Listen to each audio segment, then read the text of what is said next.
Welcome, everybody. We're so happy to have you join us today for this webinar about safer food packaging and reusable foodware, and diving deep into the question of chemicals and materials that are safe for food packaging as we drive towards reuse.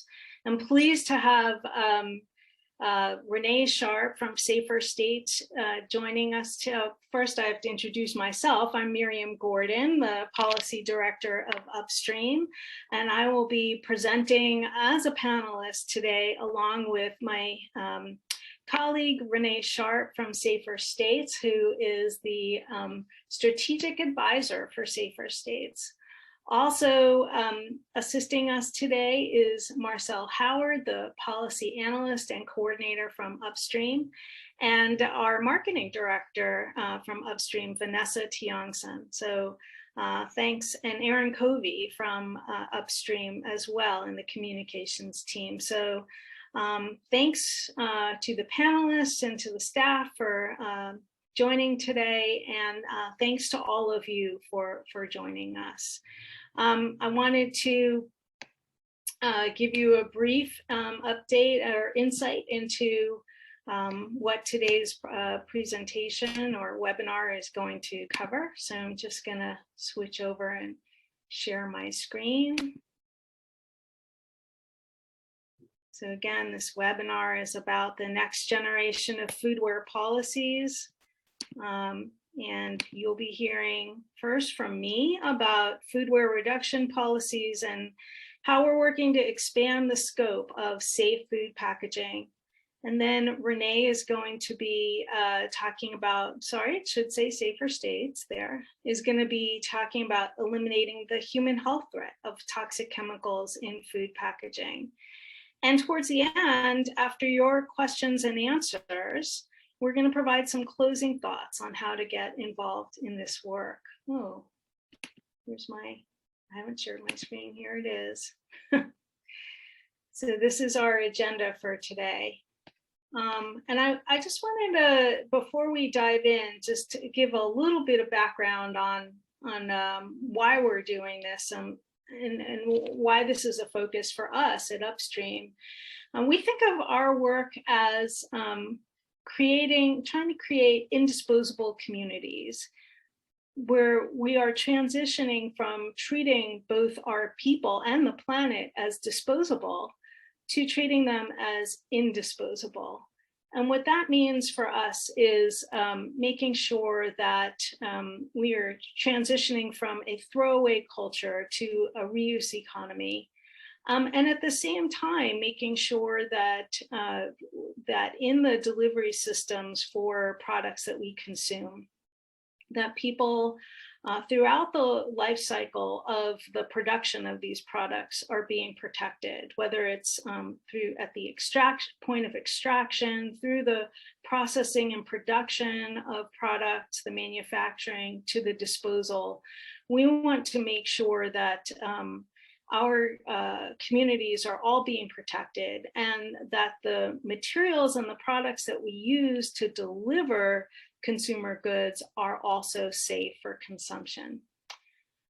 We've been diving into this idea of connecting the human health threats of food packaging to the policy work on reuse with our partners at Safer States for a number of years, and trying to connect the environmental health and toxics advocacy community with the plastic pollution, circular economy community, and making sure that we are all focusing on policies and systems that both protect people and the planet.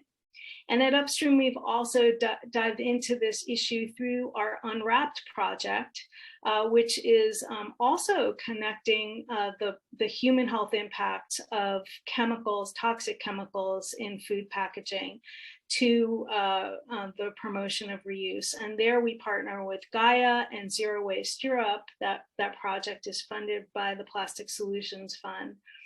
And to date, the policy work has focused largely on banning perfluorinated substances, perfluoroalkyl substances, per and polyfluoroalkyl substances, PFAS chemicals, from foodware. And what we're going to be showcasing today is the culmination of work that Safer States has done to inform our policies so that we can do a next generation of foodware policies that focuses on not just PFAS, but moving beyond PFAS, because as Renee will explain, there are so many other chemicals of concern and materials used for food packaging that threaten our health. So really, this is about creating that next generation of foodware policies. So let's see, the meeting logistics. There will be opportunities for Q&A after Renee and I both do our presentations. So I'm just going to launch right in. So focusing on the policies that we've had to date, and starting with why we focus on reuse and why that's a big focus of our policy work. And really, this comes in for Upstream, the reason that we heart reuse, that we are all in on the idea of changing the way we deliver products to consumers, to change from a one-way throwaway model to one that focuses on reduce and reuse, is that for a long time, since our founding and our inception, we have recognized that we can't create a good quality of life for 7.5 billion people and growing by focusing on managing the products once they become waste, by focusing downstream on properly managing the products in the disposal phase to sort of recycle more or compost more, because the impacts of continuing to generate and create single-use products in the first place creates such a threat to our planet and its people in terms of climate threat, plastic pollution crisis. And so really, if we're going to create a sustainable model, we need to change the whole idea of single use and transition to reusable. And we recently published a report that demonstrates why reuse wins. It's called Reuse Wins. And the central findings of the report are that reuse wins both for, and we focus mostly on food service packaging, because that is the primary, that's 70% of the sources of packaging and plastic pollution that get into our environment. And that are having to be managed as litter, cleaned up as litter.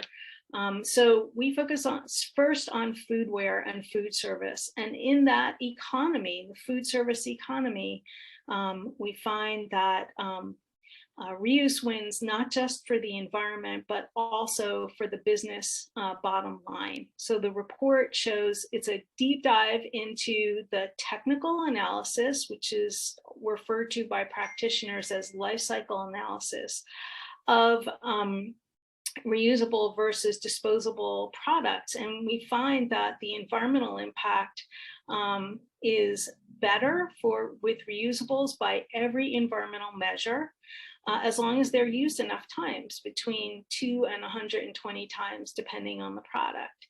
And we also find that businesses can save a huge amount of money. It represents a $24 billion opportunity for businesses to save money.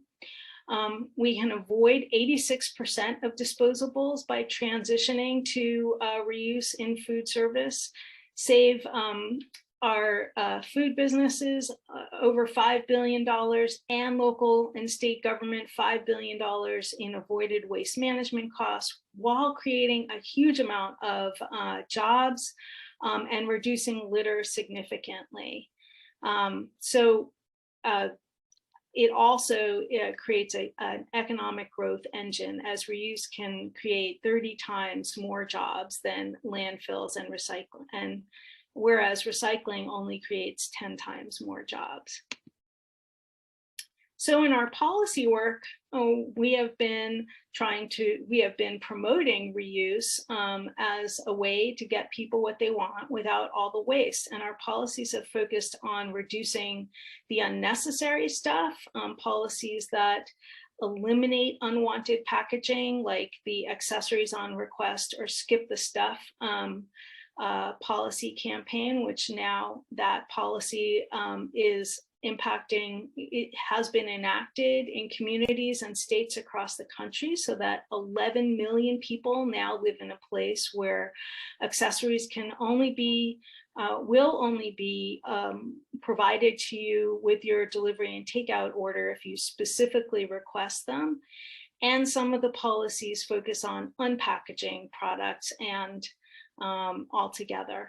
And we also promote reusable and refillable, and then focus on recycling or composting the rest. At the same time, these policies also focus on keeping people safe by ensuring the food packaging is safe. And as I said, to date, our policy work has focused on banning PFAS, per and polyfluoroalkyl substances in food packaging. The first policy of this kind was enacted in Berkeley. This policy model that I just showed you was enacted in Berkeley at the end of 2019. And this was the first policy in the world to say that you could only use reusables for on-site dining.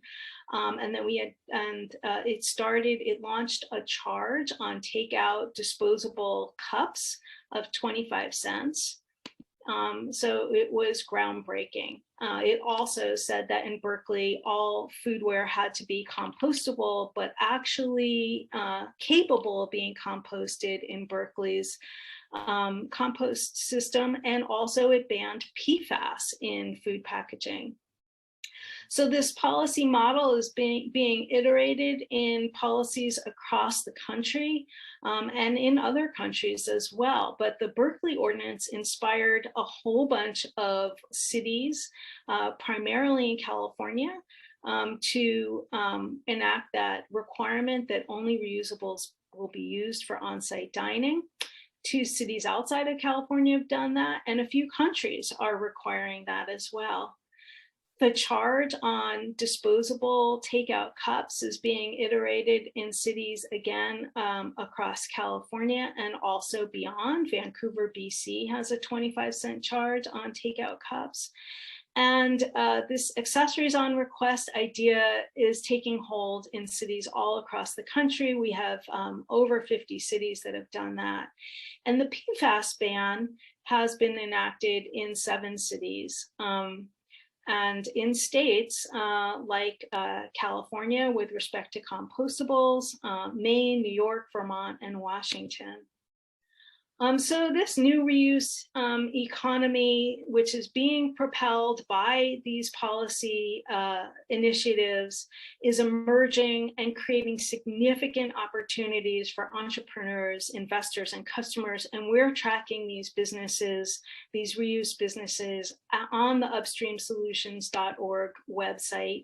You can find our reuse business directory that's tracking the escalation and innovation in this business space by different types of systems.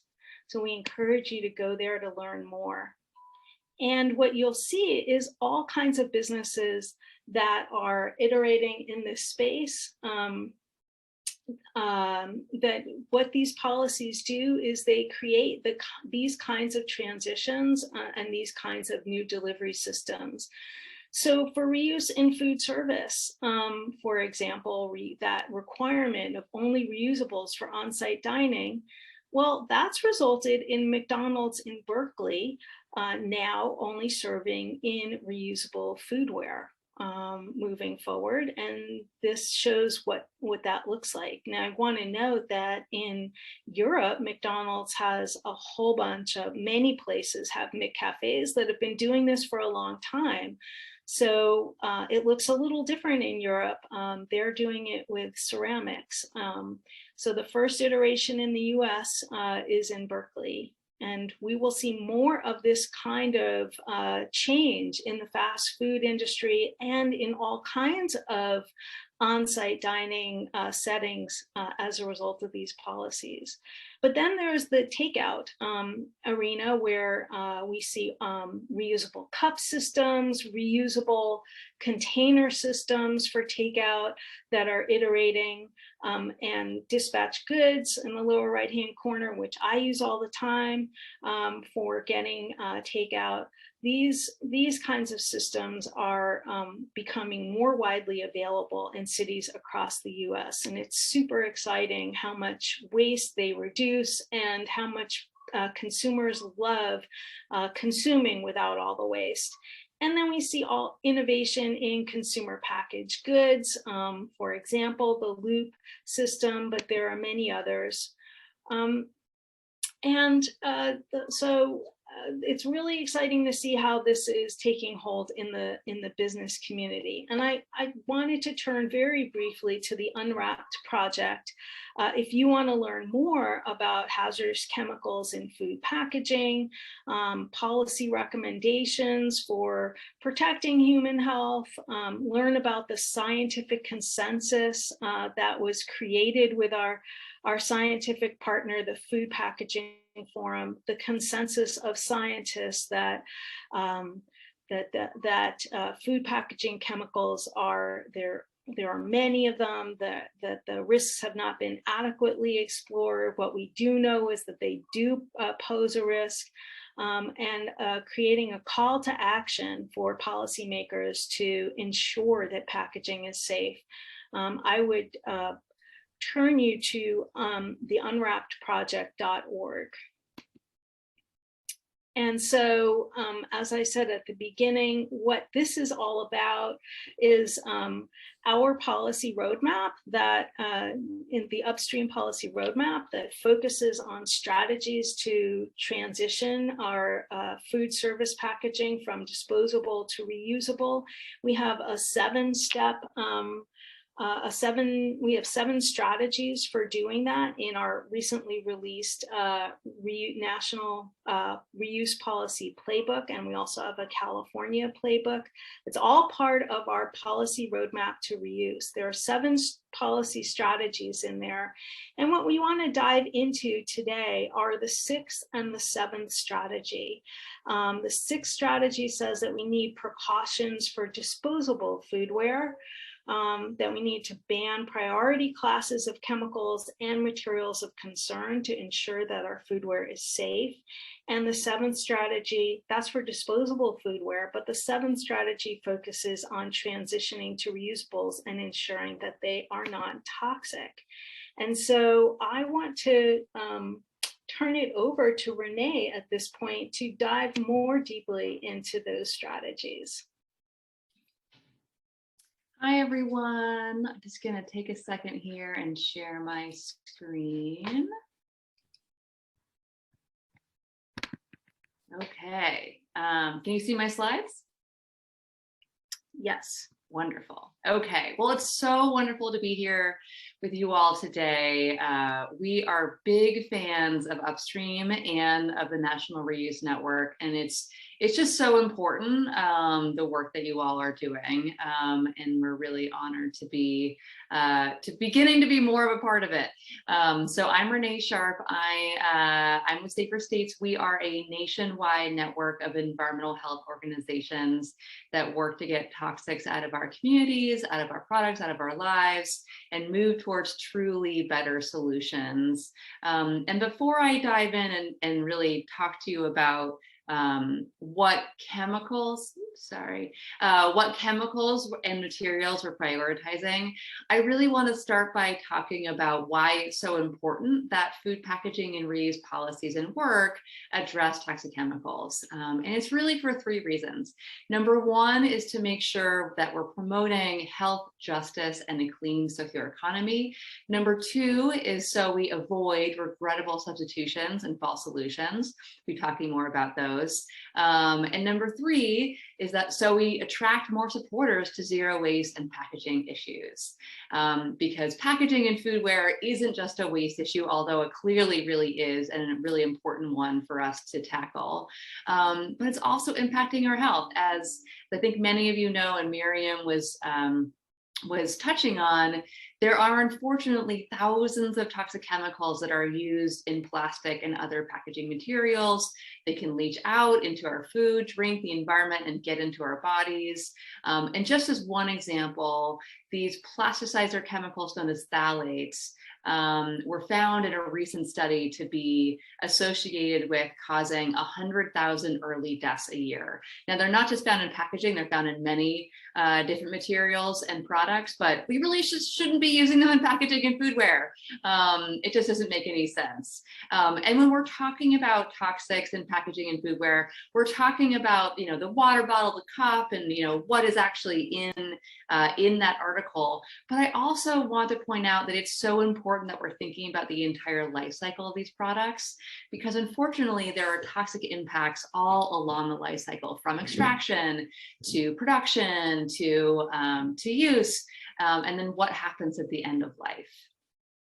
Which makes packaging also a justice issue, because the toxic chemicals in packaging and foodware are impacting workers, they're impacting frontline communities that are living near production facilities, and they're also impacting the communities that are living near landfills and incinerators, which are receiving unfortunately, receiving so much of our packaging and foodware. And as we're also really moving towards a system where we're promoting more recycling, it's another reason why it's so important that we're getting toxic chemicals out, because toxics in, toxics out.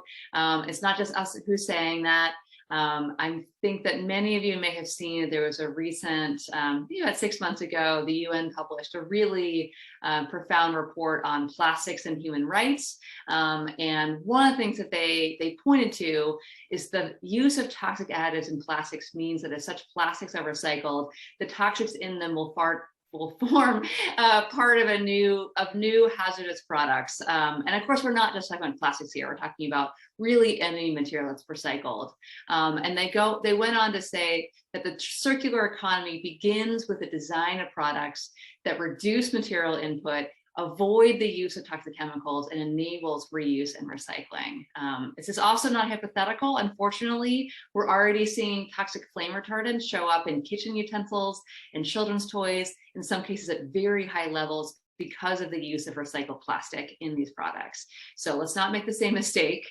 And it's not just recycling. Also, we're having the same issues with composting, because as unfortunately, as many companies have moved away from single-use plastic, they've moved into, oh great, we'll move into compostable paper cups, but they're lined with those toxic PFAS compounds that Miriam mentioned that literally never break down. And if you compost these products, the PFAS gets in the soil, into our food, into our body, so it's not a really good solution. So it's super important that we really make sure that we're avoiding regrettable substitution, and that means not just moving from polystyrene to a paper cup that's go with PFAS, but also to make sure that as we're moving to, say, a reusable cup or a reusable product, that we're also making sure that is also non-toxic, and we don't use something like this melamine cup that's literally made from formaldehyde. It also refers to, unfortunately, this whack-a-mole process that we've seen with the chemical industry, moving away from one toxic chemical and moving into, moving away from like a BPA or bisphenol A, found in infant formula cans, for example, and moving into BPS or BPF or BPZ, which are very similar chemicals that have similar health effects. So that's not a solution either. And we need to follow Yogi Berra's advice that if you don't know where you're going, you'll end up someplace else. So, that's why you all are working so hard and making sure that we're moving towards reuse. And we want to make sure that reuse is truly going to be non-toxic. Another reason why toxics are really important to consider is that there's a lot of people who care about packaging and waste issues and ocean issues. And there's a lot of people who don't, but they do care about the health of themselves and their family. And it can be a way of attracting more supporters and people kind of into this area, and hopefully get them, hooked on all of these issues. Okay, so now I'm going to be talking about, what are the chemicals beyond just PFAS that we really want to target for phasing out of disposable packaging and foodware as well as reusable. And before I do that, I also want to note that one thing that we so love about what Upstream and this whole network is doing is that you're working on packaging reduction, and that in itself is toxic reduction because so much packaging is toxic. So that's just a really important thing that you are all doing and helping us all. And okay, so now I'm going to launch into the list of chemicals that are linked to, unfortunately, so many different health effects, including cancer, reproductive harm, birth defects, immune system impacts, cardiovascular disease, developmental harm, lowered IQ, disrupting our hormones, and even lowered vaccine response. And unfortunately, I could go on and on. So these are the high priority chemicals and chemical classes. And I'm going to kind of talk about each of them a little bit more in depth, but this is what they look like. And then also Miriam noted that in addition to the chemical and chemical classes, we've also identified some really inherently toxic materials that we're also, we also consider high priority, want to make sure that we're moving away from. Okay, so this can be a little geeky, but stay with me. So starting off with those bisphenol chemicals that I mentioned. So the most famous chemical of this chemical class is BPA, which you may have heard of, which is an endocrine disruptor that's linked to reproductive harm, cancer, all kinds of nasty things. It is used in the epoxy lining of food and beverage cans, and they're also used as the building block of polycarbonate plastic. So like some of your plastic water bottles, for example. It's kind of it's a very classic example of this regrettable substitution situation because, for example, I spent years of my life working to get BPA of infant formula cans only to watch the entire industry, or not the entire industry, a lot of industry move to very similar compounds, which was really depressing. And now there are at least 37 different compounds within this class that have been shown to be either known or potential endocrine disruptors. So we want to just move away from the whole thing. Let's not make that mistake again. And then moving on to phthalates. These have been getting a lot of attention because of a new book out by scientist Shauna Swan. We've been really focusing our attention on the reproductive harm, particularly around fertility, that these plasticides or chemicals can cause. So orthophthalates are used in some food packaging, many products that are also common plasticizers in PVC. They disrupt your hormones and interfere with the production of testosterone. They're linked to everything from low sperm count, reduced fertility, altered development of genitals, birth defects. It's really bad stuff. And there have been some phthalates that have been restricted for some uses, but there are dozens more commonly in use. So again, we just need to move away from the entire class. Miriam talked a little bit about PFAS. These are the forever chemicals that literally never break down ever in the environment.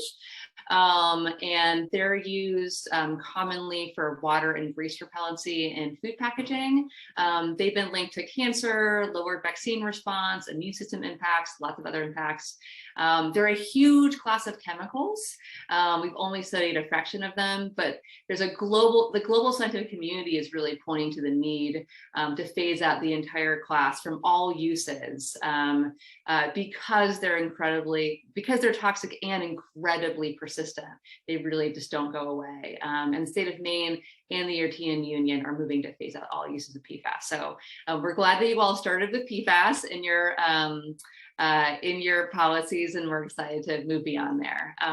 So benzophenone perchlorate, these are also found in food packaging and other kinds of packaging.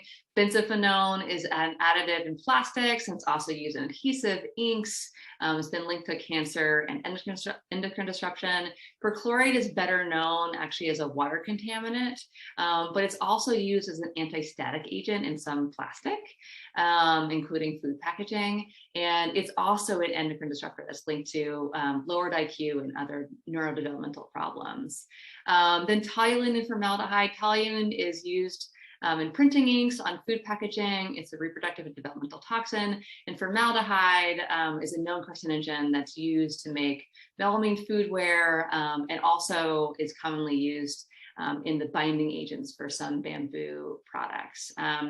So then we have the set of toxic heavy metals that you're probably familiar with: lead, mercury, cadmium, and hexavalent chromium. They're found as contaminants. So some chemicals on our list are really intentionally added. Some are contaminants of packaging. But the fact is that if you have like lead in your packaging, the kid whose brain is being harmed does not really care if you put that intentionally or it's contaminant. So we really have to kind of think really broadly about all of these chemicals. And there are a bunch of states that set limits on these heavy metals in packaging, but unfortunately the levels are so high that it's pretty likely that it's not doing as much good as it should. And then another contaminant that we're concerned about is these halogenated flame retardants that are showing up in recycled plastics that are linked to, again, the hormone disruption, immune system harm, reproductive and developmental toxics. And unfortunately, they're showing up in our products already, so we need to make sure that they're not going to show up in our packaging. And in terms of materials, materials that we've identified, one is PVC, or polyvinyl chloride, which many people consider to be the most toxic form of plastic.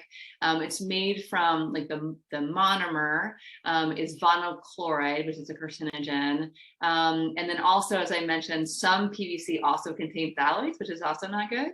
And then when PVC is burned, it forms super toxic chemicals known as dioxins that are toxic at very low levels, and they pollute the environment and build up in our wildlife, fish, and livestock. So PVC is bad news. I'm sure you all know a lot about polystyrene, so I won't talk about it too much, but basically it's also made from carcinogens. The worker exposure to styrene has been linked to a whole host of really nasty health effects. Also, incinerating polystyrene also creates different super toxic chemicals. And of course, this is also one of the items that are found so much on our beaches and have been shown to impact wildlife on a very physical level. And then polycarbonate and melamine. So bisphenols, as I mentioned, are the building block of polycarbonate, and polycarbonate is used for some reusable foodware. So we just want to say no to polycarbonate. And then also formaldehyde is the building block of melamine, which is also used to make some reusable foodware. So let's make sure we're not using these for our reusables that we're moving into. And then while some bamboo products seem actually like they're quite sustainable, some of them, and unfortunately seems like quite a few of them, unfortunately use a melamine or formaldehyde resin to kind of stick the bamboo together, which can leach out. And there's also some bamboo composites out there with PVC or polycarbonate. So basically with bamboo, you really have to be careful about the resin that's being used and make sure it's not toxic. So Again, just thank you all so much for all of your work. We're really excited to make sure that as we're moving away from disposables, we know that there's going to be sorry, I should say single use. I just recently learned that. As we're moving away from single use, that we make sure the single use that we're still using is less toxic or non-toxic ideally. And as we're moving into reusables, let's make sure we're moving into non-toxic ones as well. So thanks so much. And I'll stop my screen share. Renee, thank you so much for that really impressive overview of some of the health threats posed by food packaging. And I'm sure a lot of you are feeling very overwhelmed, like, gosh, everything's toxic, which is basically how I often feel. And I think there's probably a lot of new information for a lot of people. I mean, I know not a lot of people are aware that melamine products, which are reusable, can present a human health threat, that there are toxic chemicals in them. And a lot of people have always thought bamboo, it's a kind of a renewable resource, and what's wrong with bamboo. And we're seeing a lot of I would say disposable, Renee. Let's talk about the terminology at some point, but bamboo products being used as throwaway products or compostable products. So there's just a lot to unpack and digest here. Anyway, I know that you all have had a lot of questions, so we're gonna ask Marcel to moderate the Q&A part and feed us some of the questions that have been coming from our participants. Yeah, absolutely. And we've had quite a few questions come through the grapevine, so I appreciate everyone that sent them along. We'll start out first with Susan. One of the first questions that came through: can reuse services be implemented in the child nutrition programs, such as school lunch, childcare, and after-school nutrition programs? She sees tremendous cost savings from her providers if they can meet food safety requirements for children. I did mention just briefly some of the case studies coming out of Austin and San Mateo County. Well, I'll start with answering what I know on this topic. And I also did forget to mention at the outset of this webinar that we have the entire National Reuse Network participating or registered for this webinar. This is really part of our bi-monthly National Reuse Network meeting that we were having today. So in that network, we have talked about, and also in our government reuse forum, we have talked about how reuse is iterating in school systems, and there are many members of our reuse network that are working on escalating that. So Marcel shared two that I think we highlighted in one of our government reuse forum meetings, the Austin Independent School District that transitioned 11 schools to zero waste, and I think saved the school system a lot of money. And also how Rethink Disposable, an organization that works with food businesses to help them to voluntarily transition to reuse, they worked with San Mateo County to replace disposable foodware with reusables in 12 elementary schools. I also know that Rethink Disposable and I think the Center for Environmental Health are working on this transition in the Berkeley Unified School District. And our own former policy team member and National Reuse Network co-facilitator, Eva Holman, is working in San Francisco with our local reuse coalition, the San Reusable SF, to ensure that San Francisco schools transition to only reuse for serving children. And I think and since these are our children, we want to make sure that we're serving them in safe reusable. So I think it's very important as we're working with school districts and school systems and private schools to make this transition to ensure that they're not choosing reusables that can still have toxic chemicals leaching into the food and beverages. Renee, do you have any other? Well, I'm seeing a lot of questions come through the chat, so it feels like we should probably jump to some of those. But I leave it up to Marcel or someone to tell me which one I should tackle first. Marcel's gonna let us know. Okay, perfect. Yeah, I'm just gonna keep it in the stack, everyone. So next up, we have Sunaye, I believe, and it's what would you say is the best, most comprehensive report to cite about toxics and foodware that we can cite in our materials for why food safety is one of the main reasons to transition to reusable? That's interesting. Well, I would say that the Unwrapped Project has some good materials. And also there's some in the Reuse Policy Playbook that Miriam has put together that we've assisted with. I mean, there's a lot to say there. So I think that's probably better kind of answered offline. And the summed. So I know that in the Unwrapped Project, we have the scientific consensus statement, which is a peer-reviewed, published study, not study, but overview of all of the research in this space on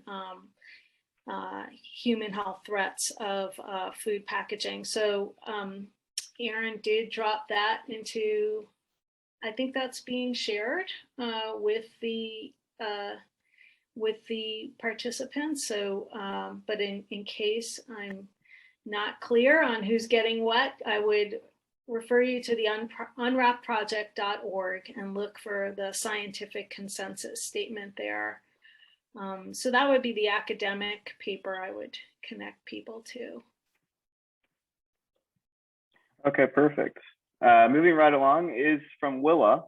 Is there a best practice guide on what products to choose? That's a really good question. So Clean Production Action and the Center for Environmental Health have collaborated on a certification, deeply nerdy scientific certification with a lot of PhDs behind it. It's called Green Screen Certified, and they certify a number of different product categories. And they recently released a certification for single-use foodware. So you can find out from them, what are single-use foodware that meets their certification standards. There's different levels, and all of the chemicals that I mentioned, except for one, which is actually less of an issue with foodware, is part of their analysis. In addition to, honestly, quite a bit more. Because what I gave you, I should have mentioned, is like that's just scratching the surface. There's a lot of other concerns.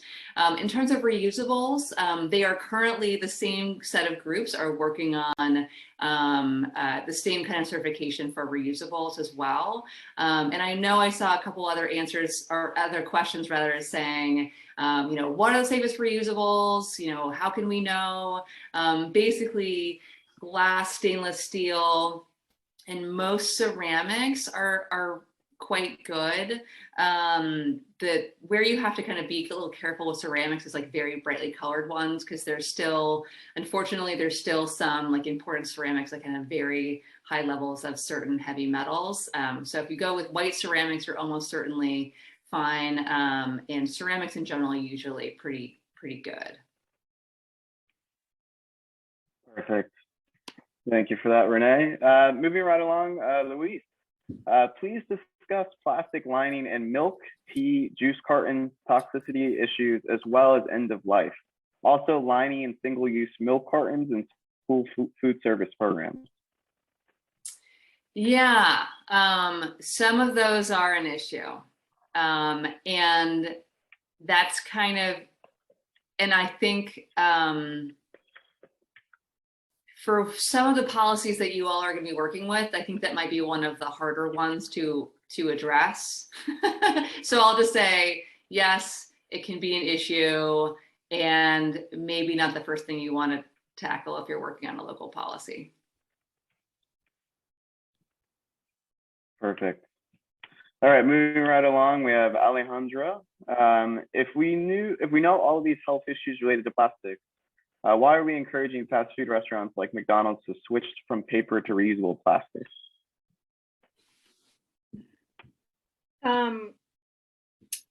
Why we're not encouraging companies to switch from paper to reusable plastics. We're encouraging a switch to reusables in general, and the policies the policy models that we've been feeding the reuse movement have been agnostic about what types of materials should be used for reusables until now. And the model policy that we put out in the playbook, playbook that has been shared with you, has focused on what we know to be the plastics and other materials for reusables that present a health threat.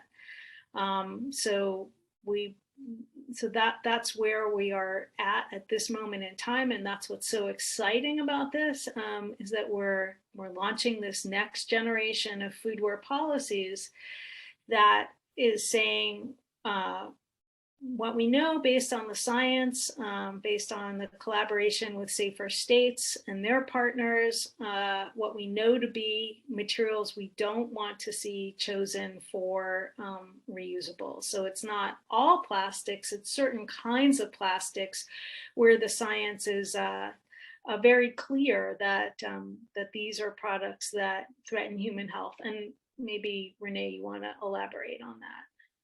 Yeah, I mean, what I would say is that basically, you kind of have to start somewhere. And, we would prefer because so many plastics have toxic chemicals, that, in addition to the ones that we've kind of identified as high priority. And we also recognize that at least right in this moment, in some cases, it just may not be practical or possible to move to glass, ceramic, or stainless steel. And so, there's some pragmatism here as much as, for many reasons, the life cycle of plastic is toxic. And so it's not an ideal material, but, it's a work in progress. And I would also just kind of like to note that, I know there's been some questions in the chat about, the feds, the FDA, the EPA, they regulate these materials, so we don't have to worry about it. And I would just say that our current chemical safety regulations, both at the EPA and the FDA, they are truly not sufficient to protect us from public health. And that's really, unfortunately, quite clear. And so, unfortunately, we just can't assume like, okay, well, it's legal, so it's safe. That's just really, unfortunately, not true. I'd like to jump back in on this question of plastics as reusables and say that that this is, for the National Reuse Network, we did have one meeting devoted to this question, and we characterized it as a sticky issue, plastics being used as reusables, because there are a lot of people in the movement who, in the reuse movement, who I think justifiably feel that we need to kind of stop our addiction to plastics, that continuing to produce plastic, continuing to make plastic, and many plastics are toxic. And then there's the release of microplastics, which there's increasing amount of research on the question of whether microplastics that we ingest and that enter our bodies, there has been concern that can have human health effects. There hasn't been strong scientific evidence, but there's increasing evidence that that microplastics in our bodies can interfere with certain can interfere and with certain systems and present a health impact or cause health impacts. So there's a lot of reason, I think, to be concerned about plastic as a reusable, but there on the other side, there were a lot of folks within our movement who feel that, yeah, but there are the economic considerations, and a lot of businesses just aren't going to choose much more expensive materials like stainless steel and ceramics. So I think this is continues to be a sticky issue for this movement, and one which continues to be deliberated and considered. And I know that in some of our local reuse coalitions, some of the ways that communities might iterate reuse policies may be with an anti-plastic focus for plastics as reusables. And that's certainly an option for all of you who are working at the local level and what you want to see. And we continue to be interested and continue to be learning in this space. But as a first step, we want to make sure that the things that we absolutely know are dangerous for human health in reusable materials are eliminated. So some of those plastics, Renee went over, shouldn't be, we are calling for banning those for all food packaging. And I also just want to kind of emphasize that, some of the chemicals, materials on our lists are really concerns for the people who are using the cup or the plate or the food that's in the packaging. And some of them are, more of a life cycle concern, because again, we're really thinking about the entire life cycle, the person who's using it, but also the person who's making it and the person who's living next to the landfill or incinerator it's going to go to at the end of life. So we have to think about the whole entire thing. I know one person was asking about, does heat drive chemical migration? And the answer is yes, definitely. The higher heat, almost certainly you're going to have higher chemical migration, but it doesn't mean that if you have low heat that it's not an issue. Vanessa is signaling we have time for one more question, Marcel, but I do want to save a minute or two for Renee and I to talk about how to get involved, how to take action. So if we have we can do one short one. Yeah, I think the one that recently came in is probably the best. It was asking specifically if there are any grant opportunities that is out there in order to help make the switch to reusables. Well, actually, we are tracking for the government folks in the Government Reuse Forum. We have developed a grant tracker, and that's something that we can share with the National Reuse Network, and would be even happy to post on our website, because increasingly we are seeing local, state, and federal government recognizing that we can't recycle our way out of this problem, and therefore putting more money into source reduction, into reduce and reuse grants. So we'll share that information maybe in the follow-up to the webinar.